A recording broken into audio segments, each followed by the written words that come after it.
শ্রী শ্রী রামকৃষ্ণ কথামৃত 142 পাতা। অবিদ্যা স্ত্রী। শ্রী শ্রী ঠাকুর কথা কহিতে কহিতে উত্তরের বারান্দার পশ্চিমাংশে আসিয়া দাঁড়াইলেন।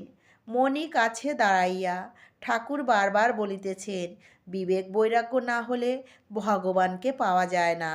মণি বিবাহ করিয়াছেন, তাই ব্যাকুল হইয়া ভাবিতেছেন কি হইবে। বয়স 28, কলেজে পড়িয়া ইংরেজি লেখাপড়া কিছু শিখিয়াছেন। ভাবিতেছেন বিবেক বৈরাগ্য মানে কি কামিনী কাঞ্চন ত্যাগ। মণি শ্রীরামকৃষ্ণের প্রতি।